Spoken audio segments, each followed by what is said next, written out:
അസ്സലാമു അലൈക്കും വറഹ്മത്തുള്ളാഹി വബറകാതുഹു. പ്രിയപ്പെട്ട സഹോദരങ്ങളെ, സുഹൃത്തുക്കളെ, മീഡിയ ഫോക്കസിലേക്ക് ഏവർക്കും ഹൃദ്യമായ സ്വാഗതം. ആരാണ് ഔലിയാക്കൾ? എന്താണ് കറാമത്ത്? ഇസ്ലാമിൽ ഔലിയാക്കളുണ്ട്, കറാമത്തുണ്ട്. പക്ഷെ നമ്മുടെ നാട്ടിൽ മുസ്ലിയാക്കന്മാർക്ക് സ്റ്റേജ് കെട്ടി കൊടുക്കുന്ന ആളുകൾക്ക് ആ കറാമത്ത് എന്താണെന്നും അറിയില്ല, ഔലിയാക്കൾ ആരാണെന്നും അറിയില്ല. ഓൺലൈൻ ഓഫ്ലൈൻ തട്ടിപ്പ് കേന്ദ്രങ്ങൾ, ആത്മീയ തട്ടിപ്പ് കേന്ദ്രങ്ങളിലും ഇത്തരത്തിലുള്ള ഒരുപാട് കള്ളക്കഥകൾ പറയാറുണ്ട്. ഇതൊക്കെ വലിയ സംഭവമായിക്കൊണ്ടും വലിയ എന്തോ നേട്ടം കൊയ്തതുപോലെയും അതുപോലെ തന്നെ ഇതൊക്കെ വലിയ എൻജോയ് ചെയ്യേണ്ട എന്തോ കാര്യമായിക്കൊണ്ടുമൊക്കെയാണ് മുസ്ലിയാക്കന്മാർ പറയാറുള്ളതും കേൾക്കുന്ന കുഞ്ഞാടുകൾ ആ രീതിയിൽ ആസ്വദിക്കാറുള്ളതും. ഞാനിത് പറഞ്ഞു വരുന്നത്, നമ്മൾ സി എം മടവൂരിനെ കുറിച്ച് ഇന്നലെ ഒരു വീഡിയോ ചെയ്തു, അതിന് മിനിയാന്നും ഒരു വീഡിയോ ചെയ്തു. അതിൽ ഒരാളെ കൊന്ന കഥ, അതിന് കാരണം എന്താണ് എന്ന് അതിൽ പറയുന്നുണ്ടല്ലോ. അതുപോലെ തന്നെ ഹോട്ടൽ കത്തിച്ച കഥ, അതുപോലെ തന്നെ ഇന്നലെ ചെയ്തൊരു വീഡിയോയിൽ കഫം കുടിച്ച കഥ, ഇതൊക്കെ ഒരു ഔലിയാരെ കറാമത്തായിട്ടാണ് പറയുന്നത്. എന്നതുപോലെ തന്നെ സമൂഹത്തിന്റെ മുന്നിൽ പറഞ്ഞു വെച്ച ഒരു കഥയാണ് വ്യഭിചാര കഥ. കറാമത്തിന്റെ സ്റ്റിക്കർ ഒട്ടിച്ച് വ്യഭിചാര കഥ. നമുക്കറിയാം, വലാ തഖ്റബുസ്സിന, നിങ്ങൾ വ്യഭിചാരത്തോട് അടുക്കരുത് എന്ന് പറഞ്ഞു. ആ ആയത്തിനെ വിശദീകരിച്ചുകൊണ്ട് പണ്ഡിത ലോകം എങ്ങനെയൊക്കെയാണ് ചർച്ച ചെയ്തത് കൃത്യമായി നമുക്കെല്ലാവർക്കും അറിയാം. എന്നാൽ ഇവിടെ മുസ്ലിയാക്കന്മാർ കറാമത്തിന്റെ സ്റ്റിക്കർ ഒട്ടിച്ച് ഔലിയാക്കളാണെന്ന് പറയപ്പെടുന്ന ആളുകൾ ചെയ്തു വെച്ച കാര്യങ്ങൾ വിശദീകരിക്കുന്ന 1, 2, 3 വീഡിയോകൾ, ഒരു 3 വീഡിയോകൾ നിങ്ങൾക്ക് ഞാൻ നിങ്ങളുടെ മുന്നിലേക്ക് കൊണ്ടുവരികയാണ്. ഒന്ന് റഹ്മത്തുള്ള കാസിമി എന്ന് പറയുന്ന സി എം മടവൂരിന്റെ മറ്റൊരു വേർഷൻ, അതായത് വട്ടൻ. ആ വട്ടനായ ചങ്ങാതി പറഞ്ഞു. അങ്ങനെ പറയുമ്പോൾ അയാൾ വട്ടനല്ലേ, അയാൾ പൊട്ടനല്ലേ എന്ന് വേണമെങ്കിൽ നിങ്ങൾക്ക് പറയാം. പക്ഷെ ഇതിനൊക്കെ സ്റ്റേജ് കെട്ടി കൊടുക്കുന്ന ആളുകൾ വട്ടന്മാരാണോ, പൊട്ടന്മാരാണോ? അത് നമ്മൾ പരിശോധിക്കേണ്ടതാണ്. വലിയ രീതിയിൽ സ്റ്റേജ് കെട്ടിക്കൊടുത്ത് ഇത്തരത്തിലുള്ള ആളുകൾക്ക് പ്രസംഗിക്കാൻ അവസരം ഒരുക്കി കൊടുത്ത് ഇതൊക്കെ വലിയ സംഭവമാണെന്ന രീതിയിൽ സോഷ്യൽ മീഡിയയിൽ പ്രചരിപ്പിക്കുമ്പോൾ, ഈ രീതിയിൽ ഭയങ്കരമായി ഷെയർ ചെയ്യുമ്പോൾ, എന്നിട്ട് അതിന്റെ അടിയിൽ മാഷാ അള്ളാ, ഞങ്ങൾക്ക് വേണ്ടി പ്രാർത്ഥിക്കണം, ബാറക്കല്ലാ എന്നൊക്കെ എഴുതി വെക്കുന്ന ആളുകൾ, അവരെന്താണ് ഔലിയാക്കൾ എന്ന് പറഞ്ഞാൽ മനസ്സിലാക്കിയത്? അവരെന്താണ് കറാമത്തി എന്ന് പറഞ്ഞാൽ മനസ്സിലാക്കിയത്? നമ്മൾ ചർച്ച ചെയ്യേണ്ടതുണ്ട്. സമൂഹം തെറ്റിദ്ധരിപ്പിക്കപ്പെടുകയാണ്, സമൂഹത്തെ തെറ്റിദ്ധരിപ്പിക്കപ്പെടുകയാണ്, ചതിക്കുകയാണ് പുരോഹിത വർഗം, വിവരക്കേടുകൾ വിളിച്ചു പറയുകയാണ്. ഇസ്ലാം ശക്തമായി എതിർത്ത കാര്യങ്ങളൊക്കെ വലിയ സംഭവമായി, വലിയ പുണ്യമുള്ള എന്തോ വലിയ സൽപ്രവർത്തി ചെയ്ത പോലെയാണ് സമൂഹത്തിന്റെ മുന്നിൽ പ്രചരിപ്പിക്കപ്പെടുന്നത്. മുസ്ലിയാക്കന്മാരുടെ സംസാരത്തിലേക്ക് നമുക്ക് കടക്കാം. മൂത്ത ഭ്രാന്തിന്റെ അടുക്കുന്നതിന് നമുക്ക് തുടങ്ങാം. ഇയാളടുത്തേക്ക് വരുന്ന ഒരു സ്ത്രീ ഇയാളോട് പറഞ്ഞ ഒരു സംഭവം, അവരുടെ അനുഭവമാണ് ഇനി ഇയാൾ നമുക്ക് ഷെയർ ചെയ്യാൻ വേണ്ടി പോകുന്നത്. ഞാൻ നേരത്തെ പറഞ്ഞു, ആ ആയത്തൊക്കെ കൃത്യമായി നമ്മുടെ മനസ്സിൽ ഇതൊക്കെ കേൾക്കുന്ന സമയത്ത് ഉണ്ടാകണം. ഇവിടെ വരുന്ന ഒരു സ്ത്രീ എല്ലാ രാത്രിയിലും ഒരു വലിയ സ്വപ്നം കാണും. ഒരു പെണ്ണ്, ഒരു ബാല്യക്കാരത്തി, ചെറുപ്പക്കാരത്തി, 40 വയസ്സ്, യൗവനം ബാക്കി നിൽക്കുന്ന ഒരു പെണ്ണിന്റെ പതപ്പിൽ ഒരു വലിയ കയറി കിടക്കുക രാത്രിയായ മരിച്ചുപോയ വലിയ. ഈ 40 വയസ്സ് ഇവർക്കൊരു വലിയ വീക്ക്നെസ് ആണെന്ന് തോന്നുന്നു. മറ്റേ നാട്ടക്കോയ ഉണ്ടല്ലോ, നാട്ടക്കോയൻ്റെ അടുത്തേക്ക് ഒരു പെണ്ണുങ്ങൾ പറയുന്ന ഒരു സംസാരം ഞാൻ കേട്ടു. 40 വയസ്സായ പെണ്ണുങ്ങളെ അവിടെ എത്തിച്ചു കൊടുക്കണം. എന്താണെന്ന് മനസ്സിലായിട്ട്, കുട്ടൻസ് മനസ്സിലായിട്ട് മനസ്സിലായില്ല. മരിച്ചു പോയ ഒരു വലിയ ഇവിടെ വന്നിന്നോട് പറഞ്ഞതാ, എൻ്റെ പുരയിലൊന്നും പറഞ്ഞതാ. രാത്രിയായി ഉറങ്ങാൻ കിടന്നാൽ ഈ വലിയ വന്നിട്ട് ഈ പതിപ്പ് കയറും. പിന്നെ ഒരു പെണ്ണിനെ പുരുഷൻ എന്തൊക്കെ ചെയ്യുമോ അതൊക്കെ ഈ പെണ്ണിനെ ചെയ്യും. അപ്പൊ ഈ പെണ്ണെന്ത് വിചാരിക്കും? ഡെക്കറേഷൻ ഒന്നും വേണ്ട, അവര് വ്യഭിചാരം നടത്തുന്നു, അതന്നെയാണ് അതിനർത്ഥം അല്ലേ? മരിച്ചുപോയ ഒരു മഹാൻ ഔലിയ ഒരു പെണ്ണിൻ്റെ അടുത്തേക്ക് വരും, എന്നിട്ടോ ആ പെണ്ണിന്റെ പുതപ്പിൽ അങ്ങ് വന്ന് കൂടും. എന്നിട്ട് ആ പെണ്ണിനെ ഒരു പുരുഷൻ എന്തൊക്കെ ചെയ്യുമോ ആ കാര്യങ്ങളൊക്കെ ചെയ്യും. അങ്ങനെ പറഞ്ഞതിന്റെ അർത്ഥം എന്താണ്? വ്യഭിചരിക്കും. അയാളത് പറയില്ല. മരിച്ചോരല്ലേ, ഉണ്ടാവില്ലല്ലോ. അപ്പം അയാൾ മൗലിയിരിക്കും. ജീവിതകാലത്ത് പൂതിണ്ടാവും, വിവാദത്തോണ്ട് അതിന് നേരം കിട്ടിയിട്ടുണ്ടാവില്ല, തിരിഞ്ഞിട്ടില്ല. അപ്പൊ സി എം മടവൂരാണെങ്കിൽ പിന്നെ ഇബാദത്തിന് നേരം ഉണ്ടായിട്ടല്ല. ഇബാദത്ത് ചെയ്താലല്ലോ ഇബാദത്തിന് നേരം ഉണ്ടാവില്ല. നോമ്പ് വെക്കാറില്ല, അതുപോലെ തന്നെ നിസ്കരിക്കാറില്ല, അങ്ങനെ വലിയ കാര്യങ്ങളൊന്നുമില്ല. നോമ്പിന് ഭക്ഷണം കഴിക്കുന്നൊക്കെ ഒരു മൊയിലാർ കണ്ടത് നമ്മോട് പറഞ്ഞതാണല്ലോ. പിന്നെ നിസ്കരിക്കാറില്ല, പാട്ടിറങ്ങിയതാണല്ലോ. ഉരുളിക്കുന്ന് മുതറ്റിസായ ഉണ്ണി മോയും കുട്ടി എന്നും പറഞ്ഞിട്ട് മൊയ്തീൻ കുട്ടി എന്തോ പറഞ്ഞിട്ട് ഒരു പാട്ടിറങ്ങിയല്ലോ.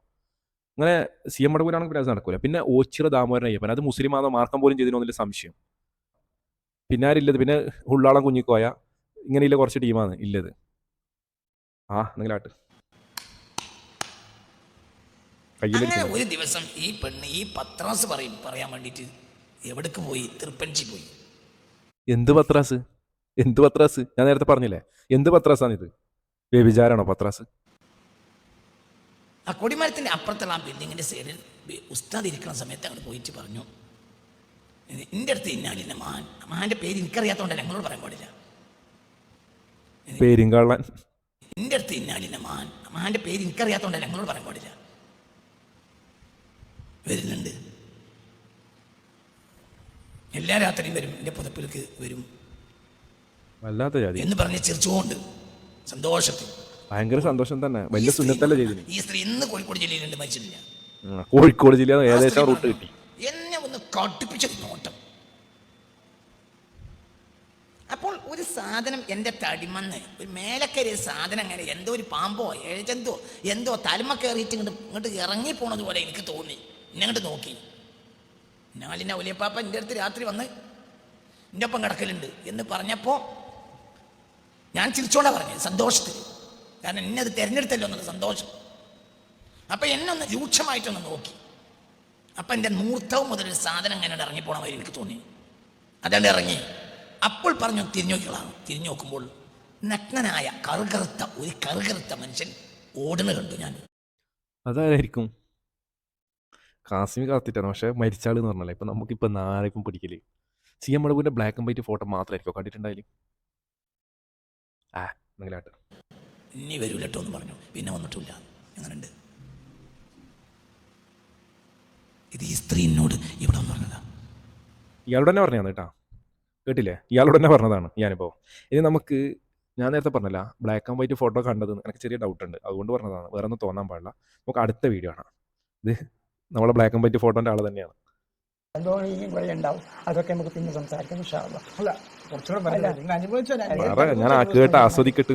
ഇപ്പൊ ചിന്തിക്കാൻ കഴിയുന്നില്ല. അല്ല, കുറച്ച് വിഷമത്തിലാണ്. കുറേ കാര്യങ്ങളുണ്ട്.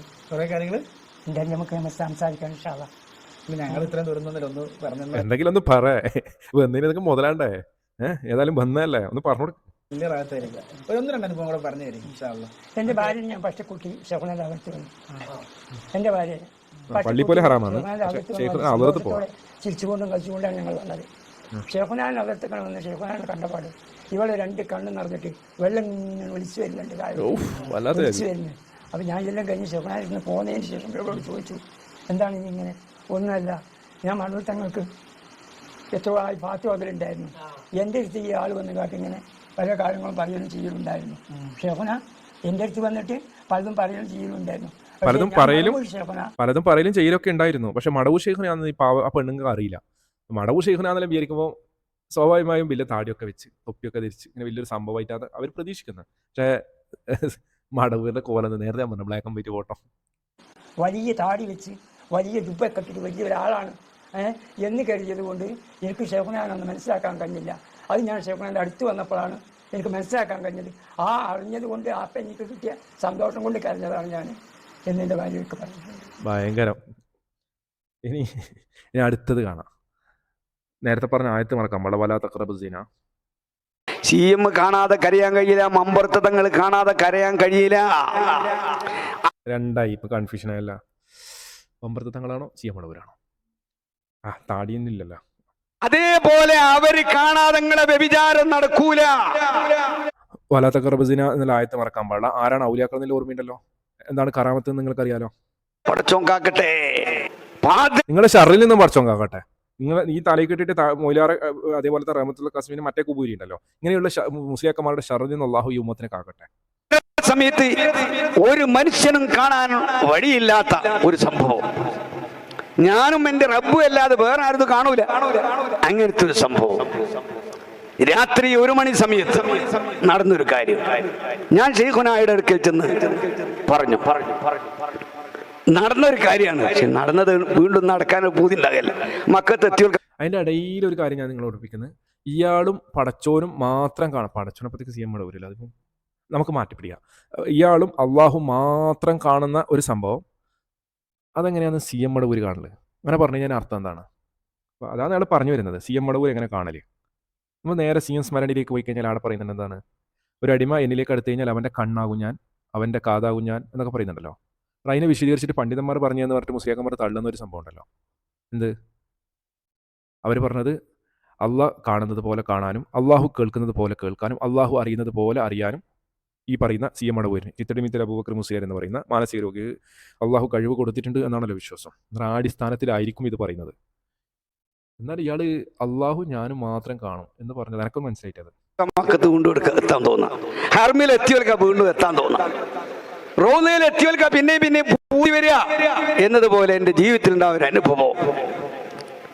അതൊരു വല്ലാത്തൊരു അനുഭൂതി. ഞാൻ ആരോടും അത് പറയാതെ മറച്ചു വെച്ചു. പക്ഷെ അതെന്തായിരിക്കും ആ പൂതി? നിങ്ങൾക്ക് പറയാൻ പറ്റുമെങ്കിൽ ഒന്ന് കമന്റ് ബോക്സിൽ ചെയ്ത്. ഇയാൾ പറഞ്ഞു വരുന്നത് നമുക്കറിയില്ല, കേട്ടോ. വീണ്ടും ഈ ആഗ്രഹം ഇങ്ങനെ തേട്ടി ഇങ്ങനെ വരാൻ തുടങ്ങി. പിന്നെ സംഭവിക്കുന്നില്ല. അങ്ങനെ ഞാൻ പോയിട്ട് മമ്മൂട്ടി മൂപ്പന്റെ വീട്ടില് ശൈഖുനാന്റെ ഹളറത്തിൽ കയറി ഞാൻ ഈ ആഗ്രഹം അങ്ങ് പറഞ്ഞ ഉടനെ 1 വർഷം മുമ്പ് ഭൂമിയിൽ വെച്ച് ഞാനല്ലാത്തൊരു മനുഷ്യൻ കാണാത്ത, അറിയാത്ത, കേൾക്കാത്ത ഒരു കാര്യം അതൊരു തവണ സംഭവിച്ചില്ലേ? ഒരൊറ്റ ചോദ്യം. ഇവർക്ക് കാണാൻ കഴിയാത്തൊന്നില്ല. ഇവര് കാണാതെ നിങ്ങൾക്ക് പാതിരേരെ എണീച്ചിരുന്ന് അംഗശുദ്ധി വരുത്തി നിക്കരിച്ച് കണ്ണീരൊൽപ്പിക്കാൻ കഴിയൂല. CM കാണാതെ കരയാൻ കഴിയില്ല. CM കാണാതെ കരയാൻ കഴിയില്ല. മമ്പർത്തങ്ങൾ കാണാതെ കരയാൻ കഴിയില്ല. അതേപോലെ അവര് കാണാതെ നിങ്ങളെ വ്യഭിചാരം. ഒരു മിനിറ്റ്. നമ്മളിപ്പോൾ പാതിരാ സമയത്ത് എണീറ്റു, വുളൂ ചെയ്തു, പിന്നെ അള്ളാഹുവിൻ്റെ മുമ്പിൽ പോയി കരഞ്ഞ് പ്രാർത്ഥിക്കുന്നു. അവിടെ ഞാനും എൻ്റെ റബ്ബും മാത്രമാണ്. അള്ളാഹു ഒന്നാം ആകാശത്തേക്ക് ഇറങ്ങി വരും. ഇനി ചൂടാണ്ട, അള്ളാഹു ഒന്നാം ആകാശത്തിറങ്ങുന്ന ഹദീസിലില്ല. അങ്ങനെ ഒന്നാം ആകാശത്തേക്ക് ഇറങ്ങി ചോദിച്ച് അള്ളാഹു നമ്മളോട് പറയും, നിങ്ങൾ ചോദിച്ചോ, അള്ളാഹിൻ്റെ അടിമ ചോദിച്ചു കഴിഞ്ഞാൽ അള്ളാഹു നൽകും എന്നൊക്കെയുള്ള പണ്ഡിതന്മാരുടെ പ്രഭാഷണം ഇതൊക്കെ നമ്മൾ കേട്ടതാണ്, ഹദീസ് നമ്മൾ കണ്ടതാണ്. എല്ലാ മുസ്ലിംമാരെ എന്താ എങ്ങനെയാ CM പോയി ഇത് കാണുന്നത്? എന്താ ഹദീസ് പറഞ്ഞത്, പിന്നെ പണ്ഡിതന്മാർ ഇത് പ്രസംഗിച്ചതൊക്കെ എനിക്ക് മനസ്സിലായിട്ട. മലക്കുകൾ കാണുന്നില്ല എന്നൊക്കെ ചോദിച്ച് ന്യായം പറയാൻ വേണ്ടി വരും. എന്തോ ആട്ട്, നിങ്ങളുടെ കാര്യമൊന്നും പറഞ്ഞിട്ട് ഒരു എത്തും പിടിയും കിട്ടൂല നമുക്ക്. നടക്കൂല. പടച്ചോൻ കാക്കട്ടെ. എന്തിനാണ് പടച്ചോൻ കാക്കേണ്ടത് കേട്ടോ? അതേപോലെ അവര് കാണാതെ നിങ്ങളെ വ്യഭിചാരം നടക്കൂല. എല്ലാ മൊയിലാമാറും മനസ്സിൽ കരുതിക്കോ. നമ്മളെ ചെക്കിയാട്ടേക്ക് ഇടക്കിടക്ക് പോകുന്ന ജിന്ന് പേരോടെ ഒറിജിനൽ തന്നെയാ. CM ഊര് കണ്ടിട്ടുണ്ടാവും. ഞാനൊന്നും പറഞ്ഞിട്ടേ ഇയാളുടെ പേരിൽ ഞാനൊരു വ്യഭിചാര ആരോപണം നടത്തുന്നില്ല. ഞാൻ വെറുതെ ചോദിച്ചേ ഇല്ല. തൈക്കൊണ്ട് ഉസ്താദിന്റെ കോലത്തിലും ഇങ്ങനെല്ലാം പോയിട്ടുണ്ടെന്ന് പറയുന്നുണ്ടല്ലോ. പടച്ചോൻ കാക്കട്ടെ. അതേപോലെ അവര് കാണാതെ നിങ്ങളെ വ്യഭിചാരം നടക്കൂല. അവര് കാണാതെ നിങ്ങളെ വ്യഭിചാരം നടക്കൂല. മനസ്സിലായല്ലോ? ഓക്കെ. പടച്ചോൻ കാക്കട്ടെ. നമുക്ക് തോന്നാ ഞാനേതറിയൂ, ഇത് ഞാനും ഇവിടെ അറിയൂ. അല്ലല്ല, ഇത് കോടാനക്കോടി ഔലിയാക്കൾ അറിഞ്ഞുപോയി. വലാ തഖറബു സിന എന്ന ആയത്ത് മറക്കരുത്. നിങ്ങൾ വ്യഭിചാരത്തോട് അടുക്കുക പോലും ചെയ്യരുത്. വ്യഭിചരിക്കരുത് എന്നല്ല, വ്യഭിചാരത്തോട് അടുക്കുക പോലും ചെയ്യരുത്. പണ്ഡിതന്മാരുടെ വിശദീകരണം അറിയാലോ? ഓരോ കാൽക്കൽ വിളിച്ചിട്ട് എങ്ങനെങ്കിലും മാപ്പാക്കി തരി, കഴിച്ചിലാക്കി തരുന്ന ഓല് കഴിച്ചിലാങ്കിലേ കഴിച്ചിലാവും, അല്ലേ ഇത് വിളിച്ചു തരും. അപ്പോൾ അള്ളാഹിനോട് കരഞ്ഞ് പ്രാർത്ഥിക്കുന്നവൻ അതിന് മാറ്റിപ്പിടിച്ചോ. ഞാൻ നേരത്തെ പറഞ്ഞല്ലോ, പാതിരാക്കിങ്ങനെ അള്ളാഹിനെ ഒറ്റക്കിരുന്ന് ഇങ്ങനെ അള്ളാഹിനോട് പ്രാർത്ഥിക്കുന്നവരൊക്കെ മാറ്റിപ്പിടിച്ചോ. ഔലിയാക്കന്മാരോട് മാപ്പ് പറഞ്ഞോ, അല്ലാണ്ട് നിങ്ങൾക്ക് രക്ഷപ്പെടാൻ കഴിയില്ല. അപ്പോൾ ഏതൊക്കെ ഔലിയാക്കന്മാരോടാണ് പ്രാർത്ഥിക്കേണ്ടത്? ഒരു മുസ്ലിയാരുണ്ട്, ലോട്ടറി ടിക്കറ്റിലും പറയുന്നത് ഇങ്ങനെ സകല അങ്ങ് തിരുവനന്തപുരം മുതൽ കാസർഗോഡ് വരെയുള്ള സകല ഔലിയാക്കന്മാരുടെ പേരും, അതുപോലെ തന്നെ അജ്മീർ, നാഗൂർ, മുത്തപ്പെട്ട, ഏർവാടി എന്നെല്ലാം പറഞ്ഞിട്ട് ഇങ്ങനെ കുറേ ഷെയ്ഖിൻ്റെ പേരും അങ്ങനെ പറഞ്ഞ് ജിന്നിൻ്റെ പേരും എല്ലാം വെച്ച് അടിക്കുന്നത്. അതുപോലെ ഇപ്പോൾ മനപ്പാടാക്കേണ്ടി വരില്ല ഖുറാഫികളെ നിങ്ങൾക്ക്. ഇല്ലെങ്കിൽ എന്താ പറയല്? ഇല്ലെങ്കിൽ ഓൾ ഡിനീറ്റ് എന്നെല്ലാം പറഞ്ഞതൊക്കെ ഓൾ ഔലിയാക്കൾ എന്ന് പറഞ്ഞിട്ടാണോ പ്രാർത്ഥിക്കൽ? നിങ്ങൾ വല്ലാത്ത അവസ്ഥ തന്നെ കേട്ടോ. ആഖിറത്തിൽ വരും. പടച്ചോൻ കാക്കട്ടെ. രക്ഷപ്പെടുത്താൻ അവർക്ക് കഴിയും. പടച്ചോൻ കാക്കട്ടെ എന്നത് രക്ഷപ്പെടുത്താൻ ഓക്കെ കഴിയില്ല. എന്നാൽ പടച്ചോനോടല്ലേ പ്രാർത്ഥിക്കണ്ടല്ല, ഔലിയാക്കളോടാ പ്രാർത്ഥിക്കേണ്ടത്. എനിക്ക് ഇവരെ ഒന്നും പിടുത്തം കിട്ടുന്നില്ല. നിങ്ങൾ എന്തെങ്കിലും ഒന്ന് പറഞ്ഞാ ഇവർ പറയുന്നത് പടച്ചോൻ കാക്കട്ടെ എന്ന് പറയുന്നത്, എൻ്റെ ഔലിയാക്കന്മാർക്ക് രക്ഷപ്പെടുത്താനും കഴിയില്ലെന്ന് പറയുന്നത്. ഓല് കാണാതൊന്നും കഴിയില്ല. എൻ്റെ പ്രിയപ്പെട്ട സഹോദരങ്ങളെ, നിങ്ങളൊന്ന് ആലോചിച്ച് മനസ്സിലാക്കി വെച്ചോ. എൻ്റെ പ്രിയപ്പെട്ട സഹോദരങ്ങളെ, ഈ പുരോഹിത വർഗത്തിൻ്റെ ഷർറിൽ നിന്ന് അള്ളാഹു നമ്മളെല്ലാം കാത്തിരക്ഷിക്കുമാറാകട്ടെ. എന്തൊക്കെ വിവരക്കേടാണ് പറയുന്നത്. ആരാണ് ഔലിയാക്കൾ എന്ന് പറഞ്ഞാൽ? ആരാണ് ഔലിയാക്കന്മാർ എന്ന് പറഞ്ഞാൽ? വിശ്വാസരംഗവും കർമ്മരംഗവും സ്വഭാവരംഗവും അള്ളാഹുവിൻ്റെ കൽപ്പനകളും നിരോധനങ്ങളും പാലിച്ച് അള്ളാഹുവിൻ്റെ നിർദ്ദേശങ്ങൾക്കൊത്ത് ജീവിക്കുന്നവർക്കാണല്ലോ അള്ളാഹുവിൻ്റെ ഔലിയാക്കൾ, ഇല്ലെങ്കിൽ വലിയ അള്ളാഹുവിൻ്റെ സാമീപ്യം ലഭിച്ചവർ എന്നൊക്കെ പറയാറുള്ളത്. അങ്ങനെ തന്നെയല്ലേ? അല ഇന്ന ഔലിയ അല്ലാഹ് ലാ ഖൗഫുൻ അലൈഹിം വലാ ഹും യഹ്സനൂൻ അല്ലദീന ആമനു വകാനൂ യത്തഖൂൻ. ഖുർആൻ പറഞ്ഞതല്ലേ? ശ്രദ്ധിക്കുക. തീർച്ചയായും അള്ളാഹുവിൻ്റെ ഔലിയാ അവർക്ക് യാതൊരു ഭയവുമില്ല, അവർ ദുഃഖിക്കേണ്ടി വരികയുമില്ല, വിശ്വസിക്കുകയും സൂക്ഷ്മത പാലിച്ചു കൊണ്ടിരിക്കുകയും ചെയ്യുന്നവരത്രേ അവർ. സൂക്ഷ്മത പാലിക്കുക എന്ന് പറഞ്ഞാൽ എന്താണ്? എനക്ക് തോന്നിയ പോലെല്ലാം ചെയ്യലാണോ സൂക്ഷ്മത പാലിക്കൽ? ഹറാമോ ഹലാലൊന്നും നോക്കാതെ. ഈ ആയത്തിൽ ആരാണ് ഔലിയ എന്ന് പറഞ്ഞത് വ്യക്തമായി നമുക്ക് മനസ്സിലായല്ലോ. ആരാണ് ഔലിയാക്കൾ? ഈമാനും തഖ്വയുമുള്ള ആളുകളാണല്ലോ അള്ളാഹുവിൻ്റെ ഔലിയാക്കൾ. എന്നാൽ നമ്മുടെ ഉസ്താദുമാർ ഇവിടെ പരിചയപ്പെടുത്തിയ ഔലിയാക്കന്മാർ ഈ പറയുന്ന എന്ത് ഈമാനാണ് അവർക്കുള്ളത്, എന്ത് തഖ്വയാണ് അവർക്കുള്ളത്? ഒരു ഔലിയ എന്ന് പറഞ്ഞിട്ട് പരിചയപ്പെടുത്തിയ ആളുകൾ ചെയ്ത കാര്യങ്ങളാണല്ലോ നമ്മളിപ്പോൾ കേട്ടത്. ആരൊക്കെയാണ് ഔലിയാക്കൾ, ആരാണ് വലിയ് എന്നൊക്കെ കൃത്യമായ ആയത്തിൽ നമുക്ക് മനസ്സിലായില്ലേ? സഹോദരങ്ങളെ, ഇത് ചതിയാണ്, വഞ്ചനയാണ്, മഹാന്മാരെ നിന്ദിക്കലാണ്, ഔലിയാക്കളെ അവഹേളിക്കലാണ്. തിരിച്ചറിയുക. പുരോഹിതന്മാരുടെ ഷർറിൽ നിന്ന് അള്ളാഹു നമ്മളെ കാത്തിരക്ഷിക്കുമാറാകട്ടെ. യഥാർത്ഥ ഔലിയാക്കളുടെ, യഥാർത്ഥ അള്ളാഹുവിൻ്റെ ഇഷ്ടദാസന്മാരുടെ കൂട്ടത്തിൽ അള്ളാഹു നമ്മളെ ഉൾപ്പെടുത്തുമാറാകട്ടെ. നമുക്കൊക്കെ അതുകൊണ്ട് നിങ്ങൾക്ക് വേണമെങ്കിൽ സ്വീകരിക്കാം, തള്ളിക്കളയാം, അതൊക്കെ നിങ്ങളുടെ ഇഷ്ടം. അള്ളാഹു സത്യമായി മനസ്സിലാക്കാൻ തൗഫീഖ് നൽകുമാറാകട്ടെ. മറ്റൊരു വീഡിയോയുമായി നമുക്ക് വീണ്ടും കാണാം. ഈ ചാനൽ ഇതുവരെ സബ്സ്ക്രൈബ് ചെയ്യാത്ത ആളുകളാണെങ്കിൽ നിങ്ങൾ സബ്സ്ക്രൈബ് ചെയ്യുക. തൊട്ടടുത്ത ബെൽ ബട്ടൺ പ്രസ് ചെയ്താൽ ഞങ്ങൾ ഇറക്കുന്ന വീഡിയോകൾ പെട്ടെന്ന് തന്നെ നിങ്ങൾക്ക് നോട്ടിഫിക്കേഷനായി ലഭിക്കുന്നതായിരിക്കും. ഇൻഷാ അല്ലാഹ്. അസ്സലാമു അലൈക്കും വറഹ്മത്തുള്ളാഹി വബറകാതുഹു.